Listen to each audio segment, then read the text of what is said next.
43 வருடங்கள் கடந்தும் இந்த பிரச்சனை போய்கொண்டிருக்கின்றது. இந்த சீனோர் வீடு திட்டமானது களுவங்கேணி பிரதேசத்திலே அமைக்கப்பட்டு அந்த பிரதேசத்திலே இருக்கும் மக்கள் மிக நீண்ட காலமாக இந்த உறுதி இல்லாத பிரச்சனையால் பாதிக்கப்பட்டு வருகின்றார்கள். நாங்கள் இது சம்பந்தமாக பிரதேச அபிவிருத்தி குழு கூட்டத்திலே இது சம்பந்தமாக பேசி, மாவட்ட அபிவிருத்தி குழு கூட்டத்திலே பேசி, உண்மையிலே இன்று பிரதேச அபிவிருத்தி குழு கூட்டம், மாவட்ட அபிவிருத்தி குழு கூட்டம் என்றது வெறுமனே ஒரு தீர்வு காண முடியாத ஒரு பிரச்சனையாக கடந்த அரசாங்கத்தில் இருந்தது போலே வந்து கொண்டிருக்கின்றது. குறிப்பாக உங்களுடைய அரசாங்கத்தின் இந்த வரவு செலவு திட்டத்திலே கூட ஜனாதிபதி அவர்கள் பிம்சவிய என்ற திட்டத்தின் கீழே காணி உரிமை இல்லாதவர்களுக்கு ஒப்பம் வழங்குறதாக சொல்லப்பட்டிருக்கு.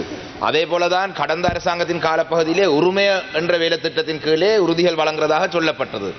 ஆனால் அரசாங்கத்தினுடைய இந்த பொறுப்புள்ள அமைச்சர் என்ற வகையிலே இந்த விடயம் சம்பந்தமாக உங்களுடைய அமைச்சின் ஊடாக ஒரு குழு ஒன்றை நியமித்து, இது ஒரு தனியார் காணியிலே அமைக்கப்பட்டது என்று சொன்னால் மிக தெளிவாக இந்த வீடு திட்டம் அமைக்கப்படும் பொழுது களுவங்கேணியிலே தெரிந்திருக்க வேண்டும் அந்த காலப்பகுதியில் இருந்தவர்களுக்கு இது ஒரு அரச காணி இல்லை என்று. இப்போ இது இன்று தனியார் காணி ஒன்றிலே அமைக்கப்பட்டிருக்கு என்று சொன்னால் இந்த மக்கள் இதுக்கு என்ன செய்யலாம்? அரசாங்கம் தான் இதுக்கு ஏதாவது ஒரு வழிவகுக்க வேண்டும். அந்த வகையிலே என்னுடைய கேள்வி, உங்களுடைய அமைச்சின் ஊடாக இதுக்கான ஒப்பம் வழங்குவதற்கு ஒரு பொறிமுறையை கண்டுபிடித்து ஒரு குழுவை நியமித்து, என்னை பொறுத்தவரையில் இதுக்கு ஆட்சி உறுதி எழுதுவது மட்டும்தான். அப்படி என்று சொன்னால் அந்த மக்களுக்கு ஆட்சி உறுதி எழுதுறதுக்கான ஏற்பாடுகளையாவது அரசாங்கம் ஏன் செய்து தர முடியாது?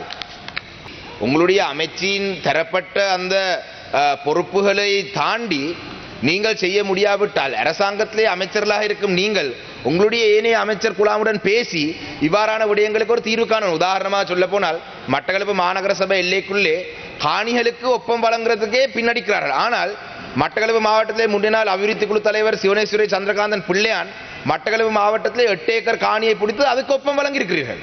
அவங்களுக்கு ஒரு ட்ரைனிங் சென்டர் வழங்குவதற்கு. அந்த வகையிலே கடந்த அரசாங்கங்களிலே செய்த தவறுகளை தட்டி கேட்பீர்கள் என்ற நம்பிக்கையிலே தான் மக்கள் உங்களுக்கு இந்த ஆணையை வழங்கியிருக்கிறார்கள். இன்று கவலையான விடயம், மட்டக்களப்பு மாவட்ட அபிவிருத்தி குழு தலைவரும் இல்லை, பிரதேச அபிவிருத்தி குழு தலைவரும் இந்த விடயங்களை பற்றி கவனம் செலுத்துவது மிகவும் குறைவாக இருக்கு. அந்த வகையிலே உங்களால் முடியுமா உங்களுடைய ஏனைய அமைச்சர்களை முனைத்து இதுக்கு ஒரு வேலை திட்டத்தை செய்ய? இல்லாவிட்டால் சொல்லுங்கள், நாங்கள் அடுத்த அரசாங்கத்திலே பார்க்கின்றோம். நன்றி.